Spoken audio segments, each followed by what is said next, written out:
మీరు డైలీ ఎంతసేపు స్క్రీన్‌ని చూస్తున్నారో ఆలోచిస్తున్నారా? మీరు స్క్రీన్ టైమ్‌ని కంట్రోల్ చేసుకోండి. లేకపోతే ఫ్యూచర్‌లో మీ ఐస్‌కి అది డ్యామేజింగ్‌గా ఉంటుంది. స్క్రీన్‌ని చూస్తూ ఉన్నప్పుడు మీ ఐస్ కాన్స్టెంట్‌గా ఒక ఫోకస్‌లో ఉంటాయి. దీనివల్ల ఐ మజిల్స్ స్ట్రెయిన్ అవుతూ ఉంటాయి.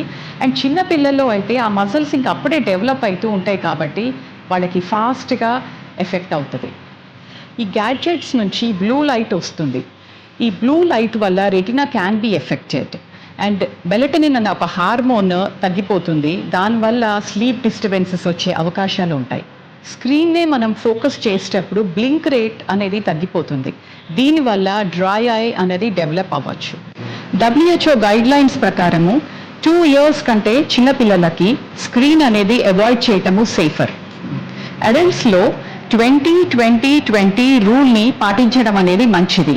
అంటే ఎవ్రీ 20 మినిట్స్కి ఒక 20 సెకండ్స్ పాటు బ్రేక్ తీసుకొని 20 ఫీట్ దూరంలో ఉన్న ఏదైనా ఒక ఆబ్జెక్ట్ని ఫోకస్ చేసి జస్ట్ రిలాక్స్ చేయటం ఐ మసిల్స్ని అనేది సేఫర్ ఆప్షన్. స్క్రీన్ టైంని తగ్గించుకోండి. ఈ వీడియోని సేవ్ చేయండి. మీ ఫ్యామిలీ అండ్ ఫ్రెండ్స్కి అందరికీ షేర్ చేయండి.